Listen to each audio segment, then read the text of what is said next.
All right, we're going to talk about the Knicks. You know, you can't get away from them. And, of course, Minnesota, the deal they made over the weekend involving Karl-Anthony Towns. I would be remiss, though, if I didn't start by mentioning the passing of Dikembe Mutombo, one of the great defensive players in NBA history, four-time Defensive Player of the Year, Basketball Hall of Famer, who in retirement really burnished his legacy as an NBA global ambassador, you know, traveling to Africa, helping to grow the game, working with people over there. He passes away at the age of 58 due to after a battle with brain cancer. I tell you, my memories of Mutombo, there are plenty of them. You know, the finger wag became a part of the NBA environment over the years. But I'll look back, Fred, my great memory of Mutombo is 1994, first round of the playoffs, when the 8-seeded Nuggets going up against the Sean Kemp, Gary Payton Supersonics, best record in the NBA, and the Nuggets take them out in 5 games. I remember Mutombo being awesome in that game. Something like 14, 15 rebounds, 7 or 8 block shots. Like, he was ridiculous in that game. And he changed the way defense was played, you know, in the NBA. I remember when he got picked up by Philadelphia early in the 2000s, you know, propelled them into a finals appearance that year. This was, if you're making a list of the greatest defenders of all time, it's Mutombo 1 or 1A, I think, on that list. No question. Do you have any memories of watching Deke, interacting with Deke over the years? Yeah, that run with the Sixers that they had after they traded Theo Ratliff for him was one of them. Honestly, the thing that I always think about first with Dikembe Mutombo, and I didn't know him personally. I never met him. And somehow he's like the only player in NBA history who I don't know, I never met, and yet the first thing that and was clearly a great player, and yet the first thing that I think about when I hear him was all these personal anecdotes that I had heard about him. It's not any of the on-court stuff. He was one of the most beloved, genuinely beloved people in the history of the league, truly. The way that people spoke about him, the unbelievable amount of charity work that he did, that he devoted his life to after he was done playing. He gave away, I don't know the numbers, but he gave away like an incredible percentage of his net worth just to charitable causes. I know he would go and speak at like banks and different firms and stuff, and he would talk to them about ways to use accumulated wealth to help other people. Like he had made that his life mission. He was clearly so warm, and you know, I'm being around the NBA. I'm around people who do know Dikembe Mutombo and played with him or coached him or were friends with him for whatever reason or know him from Georgetown or whatever else. And you know, I was a reporter in DC where a million people knew him from Georgetown, and people just talk about him. You know how there are those people in life that are very rare where you mention their name and that person kind of drops their shoulders and they just sort of melt. That's how people would always talk about Dikembe Mutombo. So when I saw that news today, it was just, I was so sad. Like that, it's such a shame when the world loses a person like that who just clearly brightens so many people's lives. Yeah, no doubt about that. And also, one of the great commercial actors ever. That commercial where he's Oh yeah. blocking cereal. I forget what it was for. I don't even remember what it was for. But where he's blocking cereal boxes from going into carts and wagging his finger. All-time great commercial. I don't know why people didn't think about that when he was in his prime, because that was a phenomenal, phenomenal commercial set for Dikembe Mutombo. So sad to see him pass away, age of 58. All right, we're going to talk now about the Knicks here. And look, to set it up, over the weekend, the Knicks and the Wolves, they agreed to a trade that will send All-NBA big man Karl-Anthony Towns to New York in exchange for a package headlined by Julius Randle, Dante DiVincenzo, and a future first-round pick. Now, this deal is not yet finalized as we record this on Monday night, which means the players and coaches couldn't talk about it, Fred, at Media Day on Monday, which led to some very bad acting performances. Take a listen. What report?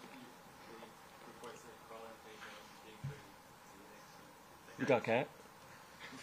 Oh, wow. It's crazy. Did you say hi to Carl when you got here? Excuse me? Did you say hi to Carl when you got here? Who's Carl? Don't know who that is. Don't know who that is. All right, so the Knicks vaudeville act aside at media day, Fred, it's a fascinating trade and a potentially landscape shifting trade, at least in the Eastern Conference. I guess my question right off the bat was, why now for the Knicks? Because they're coming off a great run to the end of last season. They already made a big deal to bring in Mikal Bridges. They had the Nova Knicks with Bridges on board and DiVincenzo, Hart, and Brunson. They decide to break them up. They decide to trade Julius Randle. Why do you think they made this deal now without seeing what this team could be with all those pieces in place? Well, to start, they've been after Karl-Anthony Towns for a long time. I had a running joke with different people in the league that it was just kind of the Karl-Anthony Towns act, where they would play this similar game where they would kind of call the Wolves someone from another team, usually someone not associated with the Knicks, not associated, like, how this works. The NBA is like high school with the gossip mill and the chatter, right? So somebody who wasn't associated with the Wolves, wasn't associated with the Knicks, would hit me up and be like, "You hear the Knicks are talking to the Wolves about Cat again?" And I'd be like, "Oh, heard this one before." And you check in and you find out it's kind of a similar sort of conversation every time, which is basically the Knicks saying, like, we're interested in Cat. And the Wolves being like, "All right, cool. Sounds good to me." And then it kind of going nowhere. And that was kind of just the circle they had been in. And so, I had heard last week leading up to the trade that eventually became the Towns trade, and after we learned that Mitchell Robinson was going to be out for a good portion of the start of the season, and the Knicks were just kind of going to be without a true center, without a true rim protector, without an elite rebounder other than, Josh Hart, who's elite for his position, but is not necessarily elite when you compare him to Mitchell Robinson on the boards.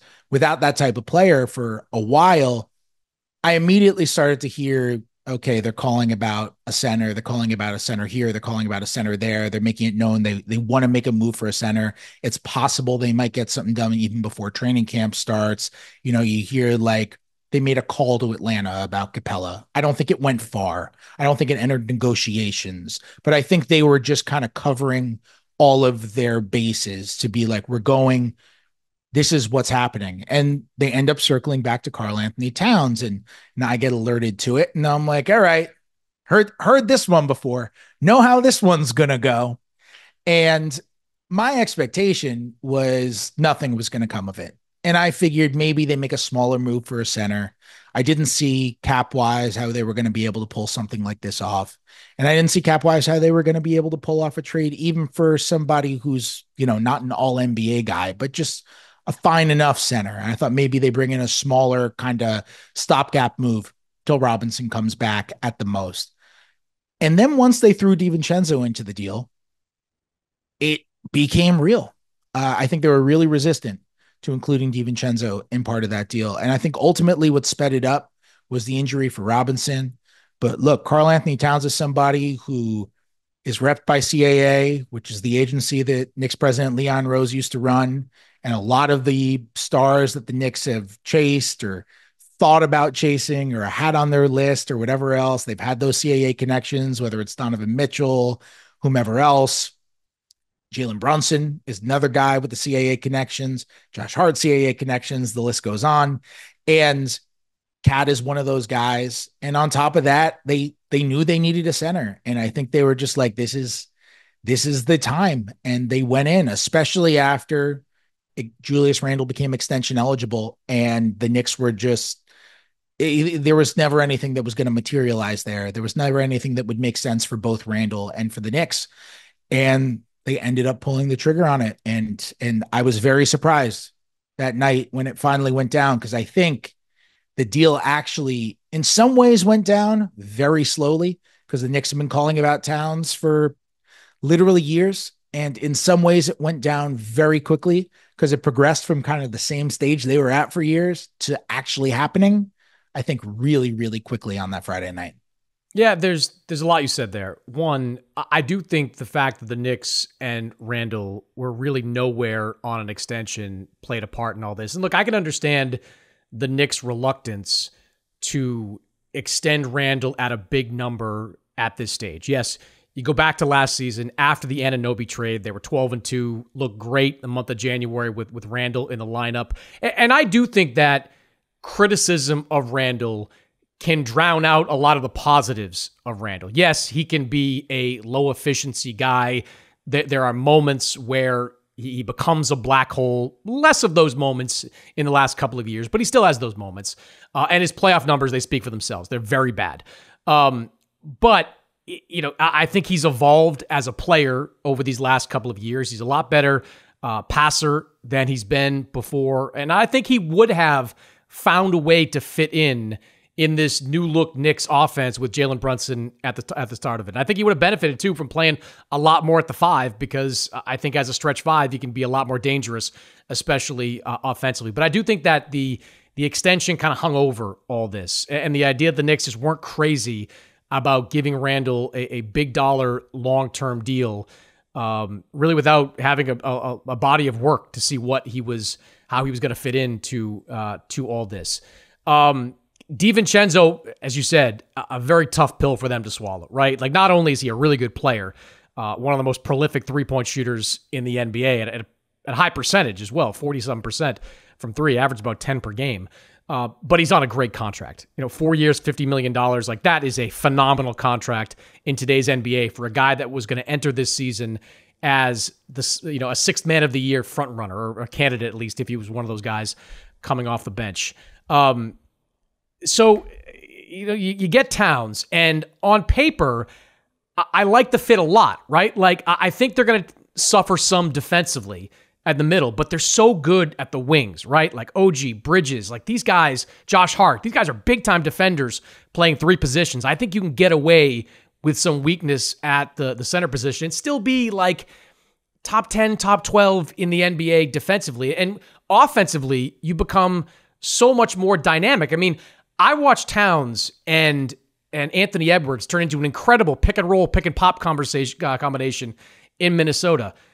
Plug him in alongside Jalen Brunson, I think he does the exact same thing. I think he's going to be phenomenal, playing with Brunson. I did find it interesting that, people within the Knicks were telling me, like, Tibbs really excited about working with Towns again. I'm like, really? Is he? He's really excited about it? Because this is only a few years ago where he wasn't so much excited about it when he was in Minnesota. So we'll take that for what it's worth. So I guess my follow-up here is, like, did the Knicks get better? We know that they took a big hit when it came to depth as well as part of this deal. We'll talk some about that, but did they get better on paper as a result of this deal? For what it's worth, because of this kind of just constant track of will they, won't they with Towns they've had for the last few years, I've been asking people for 2 years now, like, what is the deal with Tibbs and Towns? Because it did not end well when they were together in Minnesota, like, at all, famously. And they have both publicly on the record said that they buried the hatchet and are actually in a good place. But look, like, it's a lot easier to come to a good place when you're not coaching him anymore. Mm-hmm. There's no conflict there. You're just, people may never believe this, but Tibbs is actually a pretty chill guy when he's not your coach. He's a pretty relaxed dude when he's not coaching you. When he's coaching you, different story. He's going to be a little bit more out there. And so it's a lot easier to kind of mend that fence. But for the last 2 years, honestly, that's all I heard. I was like, nope, it's real. Tibbs thinks Cat is really good, and he just wants really good basketball players. And he thinks he is really good, and it's going to work. And what I heard for basically that whole time was, like, Cat and Jimmy Butler had problems, and Tibbs was always so on Jimmy Butler's side of anything that it kind of drove a wedge in between. It was like Tibbs and Jimmy versus the organization. And that eventually is, contributed at least to Tibbs's downfall in Minnesota after making the playoffs that first year there. And it's very different, I think, when the guy at the top of your locker room is Jalen Brunson, who forget about who's the best leader, the worst leader, whatever else. Because I know people who have played with Jimmy Butler who say that, like, he made them a million times better because he just came in and kicked their butt every day and they were better off for it. But from a stylistic standpoint, like, just opposite ends of the spectrum. Mm-hmm. Jalen Brunson's the guy who's going to put his arm around you, and he's going to be, if you're showing up every day, he's just going to be chill, and that's going to be it. He's going to lead by example. He's not going to say that much. If you're not showing up every day, it's just going to be an arm around the shoulder, and it's going to be like, hey, bud, what's going on? Why Why we not showing up early to practice every day? Like, remember, we got to do things differently here. And that's the way the message is going to be conveyed. It's not, and I wonder that wedge that was thrown between Tibbs and Cat, like it might not exist in New York and it might end up different. Are they better? I think offensively, they are just going to be unbelievable. Yeah. Their starting lineup offensively is absolutely insane. And you mentioned Brunson and Cat as a pick and roll tandem, and I completely agree with you. Not only because I think Brunson and Cat are just perfectly lined up in terms of their skill sets. Cat, it goes far beyond just Brunson being a good pick and roll ball handler and Cat being one of the best shooting 7-footers ever. It goes way beyond that. It's like Brunson can pull up from 28 now, which he couldn't do 2 years ago, but he can do it now. And Cat probably shoots the longest threes of any 7-footer ever, because Cat will shoot off the catch from 30 feet if he has to. And they're going to be able to set pick and rolls 30, 32 feet from the basket. And if you're the two defenders in that action, what are you supposed to do? Like, you got one guy who's going to shoot 40% if he pulls up off the dribble. You got another guy who's going to shoot 40+% if you get it to him on the catch. And on top of that, a pick and roll is not just about the two dudes in the action. Look at who's in either corner. I mean, OG Anunoby is not a knockdown shooter from the wings, but when he's in the corner, he's like 45%. Mikal Bridges, if he can just return to that catch and shoot role, and I think he can do a lot more than what he did in Phoenix, and he will do a lot more than what he did in Phoenix, but he doesn't have to do as much offensively as he did in Brooklyn either. And if he's just catching and shooting from the corners, that's absolutely dynamic. And then you've got Josh Hart just being the craziest dude in the league and running around like a madman and causing havoc wherever he goes, getting offensive rebounds inside of frantic defenses that don't know how to guard that spread out offense. I mean, that is really right up there, I think, in the tier one of best offensive starting lineups in the league. And you think about the Knicks and their toughness they had last year and their physicality and just all of the super Tibbsian traits that they displayed. And I don't expect those things to necessarily go away, but you don't think New York Knicks offensive powerhouse. But I think that starting lineup has a chance to be like really special offensively. They are going to be a nightmare to guard. Well, warmer, sunnier days are calling. Fuel up for them with Factor's no prep, no mess meals. Meet your wellness goals in time for summer thanks to the menu of chef-crafted meals with options like Calorie Smart, Protein Plus, and Keto. Factor's fresh, never frozen meals are dietitian approved and ready to eat in just 2 minutes. So no matter how busy you are, you'll always have time to enjoy nutritious, great tasting meals. Make today the day you kickstart your new healthy routine. What are you waiting for? With 35 different meals and more than 60 add-ons to choose from every week, you'll always have new flavors to explore. Crush your wellness goals this month with dietitian-approved meals and ingredients you can trust. Make your day delicious from breakfast to dessert and stay fueled with easy, nutritious options. Enjoy effortless support for your lifestyle. Choose from 6 menu preferences to help you manage calories, maximize protein intake, avoid meat, or simply eat well balanced. Head to factormeals.com/openfloor50 and use code openfloor50 to get 50% off your first box plus 20% off your next month. That's code openfloor50 at factormeals.com/openfloor50 to get 50% off your first box plus 20% off your next month while your subscription is active.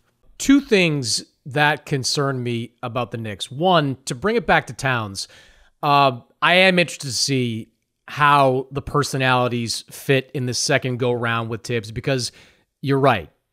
You know, separation can heal a lot of old wounds. And I wonder how Tibbs reacts the first time Towns misses a rotation or has a bonehead play on the defensive end, because that's going to happen. He's not a good defensive player. I don't wonder. I don't wonder. Yeah, I can tell you exactly how he's going to react. You might have to bleep every single word that I say after I do, but I can tell you exactly how he's going to react. It's not going to be good. The question is, how is Towns going to react when Tibbs reacts that way? That's the question. I agree. And look, there's a lot that goes into playing in New York. You've kind of got to be built for it, right? Like Brunson is clearly built for it.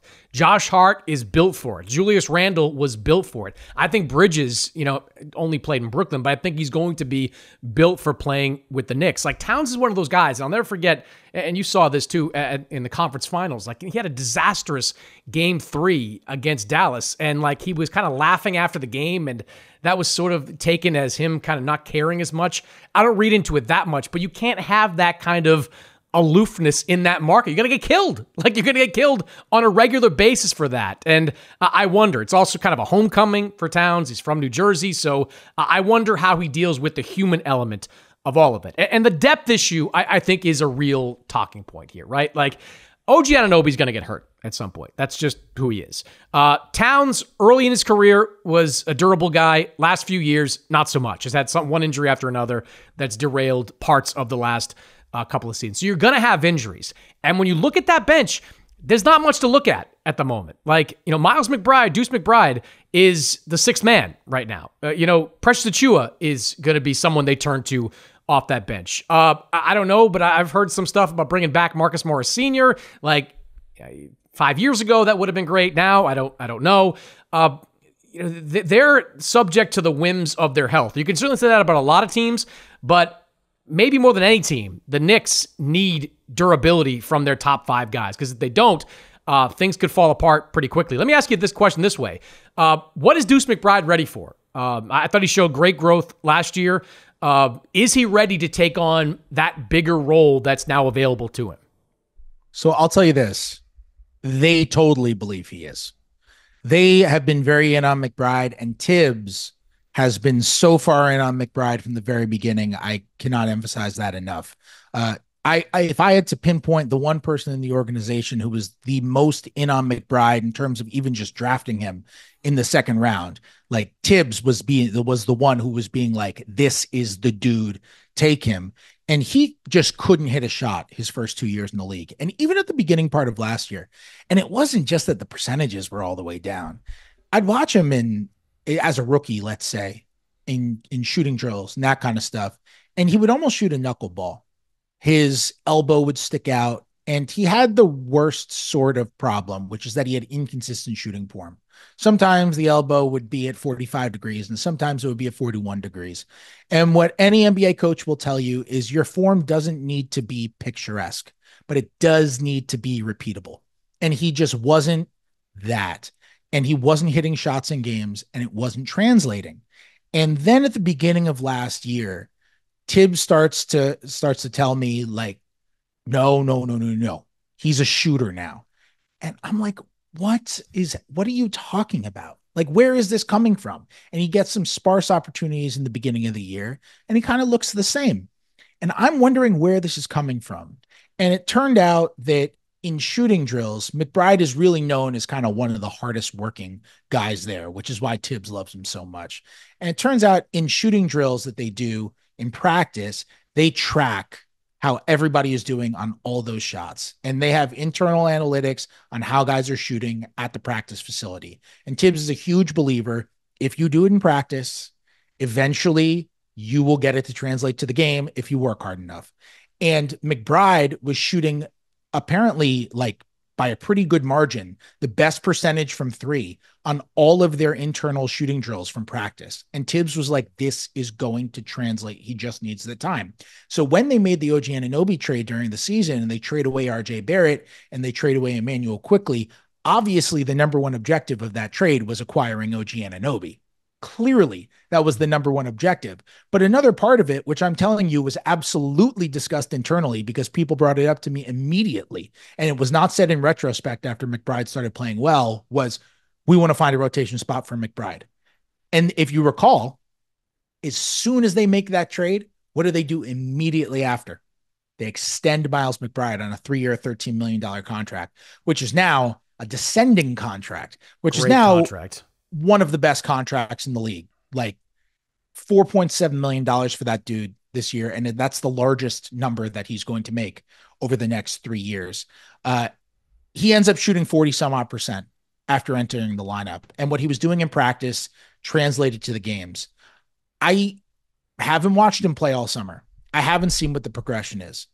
I can tell you that he takes a lot of pride on the defensive side of the ball. like his favorite player that he references a lot. Like he loves Kyle Lowry, tries to learn a lot from Kyle Lowry, watching him, tries to learn a lot from Fred VanVleet, watching him, loves like kind of stealing those little really crafty post defense moves. He wants to play physical. He's a very Tibbsian player. The one thing with him is that they don't, even though he's the size of a point guard, they just don't really view him as a point guard because he doesn't yet have those sorts of point guard skills in terms of vision, creating, setting up offense. They kind of view him almost as a small wing who can defend point guards.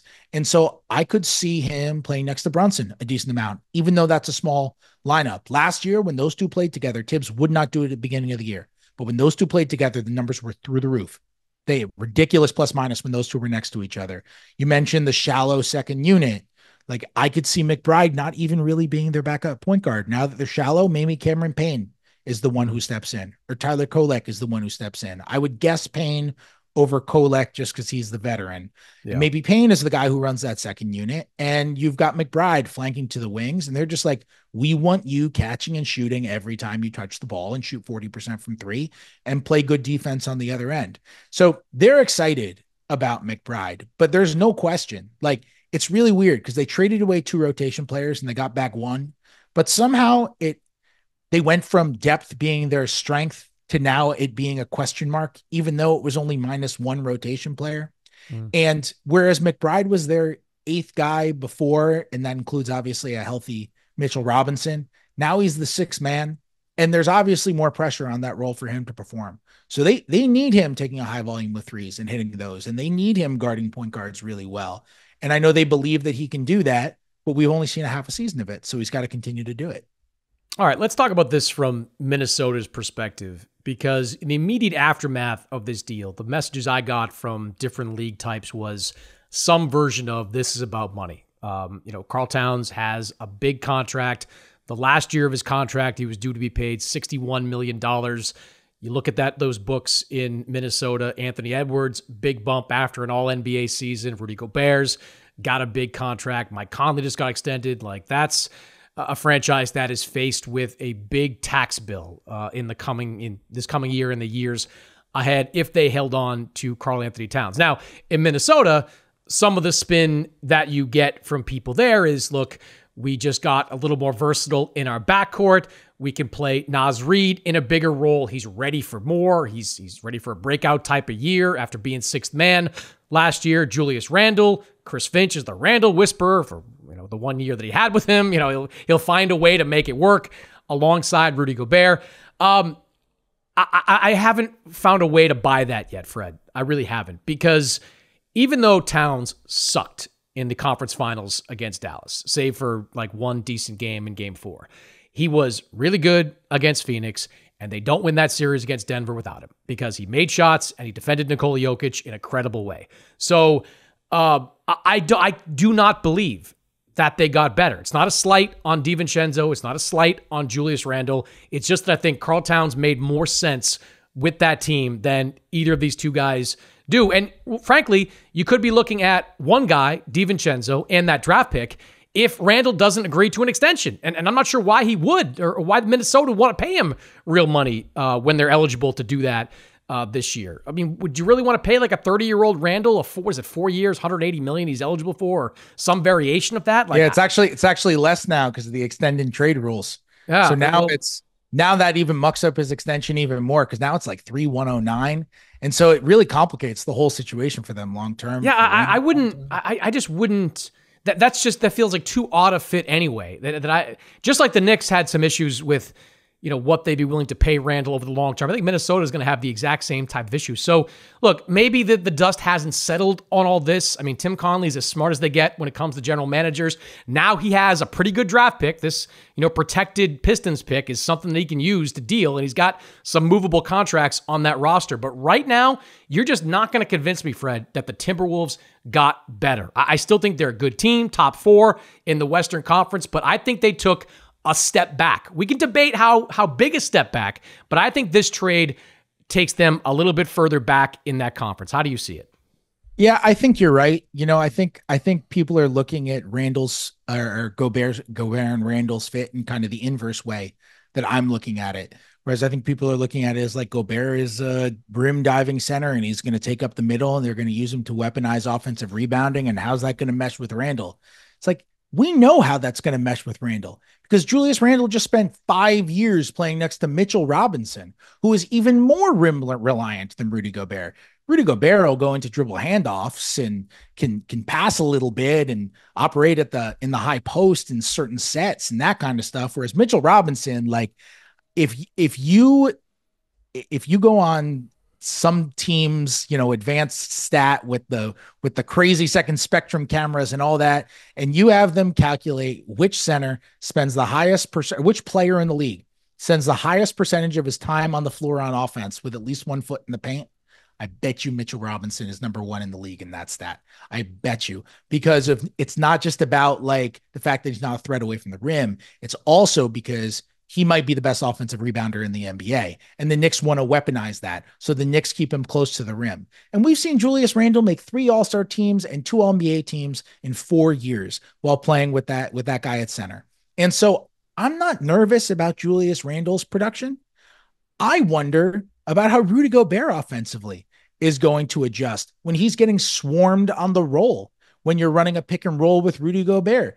What became the running joke about Rudy Gobert when he was in Utah, all the screen assists, but it's a real thing. Rudy Gobert will get guys open as a screener, but how's that offense going to adjust when it's easier to help off of McDaniels or easier to help off of Julius Randle now than it was with Kat, who's one of the best, forget about 7-foot shooters in the league, just one of the best shooters in the league. I wonder how that offense overall is going to adapt. How is Anthony Edwards going to adapt when you have a guy who you're comfortable helping off of at the 3-point arc? Even though Randall will take threes when he has them, he's at his best inside the 3-point arc. And so I'm curious to see how they manage that. Now, I do think they have a strong argument as the deepest team in the league. They've got the reigning 6th man of the year, who I didn't have a vote last year. I would have voted for Naz Reid as 6th man of the year. I did. Deserving 6th man of the year. And I think I could make a really good argument right now that Naz Reid is not their best bench player. I think you can make the argument that Dante DiVincenzo is a better player than him. So you want to sit here and tell me they have literally the 2 best bench players in the NBA? I'm like, yeah, I'm good with that argument. Like, Ant is only getting better. That dude is going to be really good. Gobert is still going to anchor a defense. Gobert and McDaniels is still probably the most dangerous pick and roll defensive combo in the NBA. I don't know if there's anyone I want to run a pick and roll against less than that. And Ant is only getting better defensively too. I still think they're going to be a monster defensively. They really have a chance of being the best defensive team in the league for the 2nd year in a row. And they're deep. They're going to win a lot of games, but I'm with you. When it comes to the playoffs, I think their spacing could be a problem. I think their 3-point proficiency could be a problem. And maybe Ant is just so good that he'll just take him to the conference finals again anyway. Like, I'm not ruling that out, but I do think in the short term, they are probably worse off for this deal, if only just for stylistic reasons. And I just wonder too, if they needed to do it now, like they probably needed to do it eventually, because I don't know if it was feasible to have a Towns contract on the books, the Jaden McDaniels, Naz Reid, Anthony Edwards, even if a Gobert gets an extension, like that's just a lot of money. And the NBA has found ways to force teams not to spend that particular money with all the levers that they have out there. But like, they got to the conference finals. Like, don't you want to see what this team can do with that experience? Like, don't you want to see if they can grow from it? Don't you want to see them run it back one more time with this group? Because now, yeah, they probably are deeper, but you're trying to incorporate Randall. You're trying to incorporate DiVincenzo. You've also got Randall in a kind of quasi-contract year, and you never know how that's going to go. It could turn out great, because he plays really well in his contract year, and maybe he's a 40% three-point shooter again. Who knows? But it could also go the other way, where it's like he's trying to get some numbers, and he's trying to make sure he puts up enough production to get that next big contract. They just introduced a lot of uncertainty into this team, and I just wonder if this time next year we're talking about, was it necessary? Like, could they not have brought this group back and seen if they could make a run? They certainly have the talent to do it. I mean, like, they're as talented as Oklahoma City. I think Denver losing Kentavious Caldwell-Pope took a step back. Dallas is out there, but they're not infallible, right? Like the experience that those guys gained from that conference finals, I just would have liked to see him do it one more time, especially when, like, what does Mike Conley have? 1 or 2 more, like, really good years left in him? I mean, the guy's not ageless, even though he's looking like it, the last couple of years.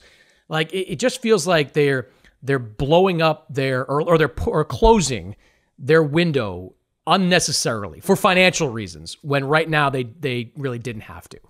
Right. I mean, I agree with you. I think their argument is probably that they're opening up their financial window and that Ant is really young, and that if you put yourself into the second apron, it's less about the luxury tax spending. For so long, it's less about the luxury tax spending and more just about the resources that you lose now when you're past that second apron. And if they're not good enough, then they don't necessarily have those resources, the exceptions, the ability to make most types of trades, sign buyout guys, all that kind of stuff. They don't have that in order to improve. But I agree with you. I also dislike this trade I consider myself very analytical in the way that I am a reporter, but I'm not a fan of the NBA. I haven't been in a very long time because you can relate. You just lose it when you're a reporter covering the league, right? Like you lose it. It becomes my love for the game has only enhanced, but it's different. Like I'm not a fan. I'm not rooting for anything other than maybe like not a triple overtime game, so I'm not home too late. Like I have no emotional investment in what's going on. But I am a huge baseball fan. And that sometimes I use that as a way to remind myself of what it's like to root for sports, because I still have that in me as a huge, ginormous Yankee fan who's never covered baseball, never wants to cover baseball because of that. And the thing that I hate the most about this trade is that for both sides, there was a huge kind of romanticized what if. This was the first Wolves conference finals appearance in 20 years. This was the best Wolves team maybe ever. You could argue it. It's certainly top 2 Wolves team ever. Yeah, and they seem to be on the rise. Cassell, that was it. That's the only comparison. And on the other side, and you know what? You look at that 04 team and you're like, man, that was Cassell and that was Kevin Garnett, and like Sprewell had a good year. And then you're like, who else was on that team? Like that team didn't have that many guys. And you look at the other side, and the Knicks traded for OG Anunoby on New Year's and then went 12-2 in their first 14 games after acquiring him when they were fully healthy. And then Julius Randle dislocates his shoulder and is out for the year. And then Anunoby gets hurt. Mitchell Robinson, it's just they start dropping like flies and they just don't have their guys. And if I were a Knicks fan, I'd have been really excited to see like, man, that group that absolutely demolished the league. And it was not a fluky 12-2. Like they beat Minnesota in that run. They beat Philadelphia by 36 in Philadelphia with Philadelphia fully healthy. They beat Denver at home by 38. Like that was not a fluky run. They were playing unbelievable basketball, and it just passed the eye test in every single way. It passed the smell test in every single way. And if I were a Knicks fan, I would have been like, I want to see what this group can do. Like, I think Knicks fans fell in love with the scrappiness of that team last year. And it's kind of just a big what if now. And yeah, I think you can make a really good argument the Knicks got better, even though financially now the Knicks are in a situation where they're way less flexible than they were before. Like this better work, because next year they're going to have their top 7 is under contract for $189 million. And the luxury tax line is $188 million. So just their top 7 is driving them into the luxury tax. So they're in a situation where like this better work. And I think you can make the argument the Knicks got better. And you could sway whatever argument you want about how it helps the Wolves' long-term flexibility. But just like if I were a fan of either of these teams, I don't think it's wrong to think like, I wanted to see what they could do. Like they were on the precipice of something really cool potentially. And I wanted to see that, and they don't get to see that now. And I think it's perfectly natural and should be encouraged to have that sort of romanticized feeling with sports, which like, this is such an unromantic trade, isn't it? On both sides. It's so transactional. Yeah, it really is. Let me ask you one last thing about the Knicks. even before this trade, it seemed like they were trying to build a Boston-proof team. You bring in Mikal Bridges, and that's another wing defender that you can throw at Tatum, Brown, and Holiday, and all the wings that the Celtics got. Now you bring in Karl-Anthony Towns, who is far better equipped to defend Kristaps Porzingis, who torched the Knicks in the regular season last year. It just seems like they're building a team to match up with Boston in the playoffs. And maybe that's the smart thing to do, because the Celtics are going to be the team at the end of the day that's there, right? It may not be the fast of starts for the Celtics while they get over some stuff, but you get to April, and more likely than not, they're going to be clicking again. You're going to have to go through them one way or the other. Do you think it's smart to be building a team to beat one specific team in the postseason? Yes, if you do it the right way. Look, I think we saw, for example, Minnesota build a team to beat Denver, right? Where they had such a fantastic defensive game plan against Denver, where you could guard Jokic with Cat, and you could use Gobert as kind of that roaming help defender. And when Jokic pivots into the paint, he's got Gobert waiting for him there, and it worked. And they ended up winning that series. And then they got run out of the gym by Dallas. That's the flip side of the coin, right? Like they built the team to beat Denver and didn't have the right team match up with Dallas. Yep. And so I think what the Knicks were trying to do is, like, there is no question. They were like, you can't beat Boston if you don't have a ton of wings. But I think what the Knicks are trying to do is they were really trying to have a team that could play every way. And I think that's how they looked at it. And then when Mitchell Robinson goes down and they don't have a center, they're like, damn, we don't have a team that can play every way right now. We just don't have a big. We're not good enough on the boards, not good enough from a rim protection standpoint. For what it's worth, I don't know if they're done or not. I don't know if this is the roster they're going to enter the playoffs with, but I can tell you it's not the roster they're going to try to enter the playoffs with.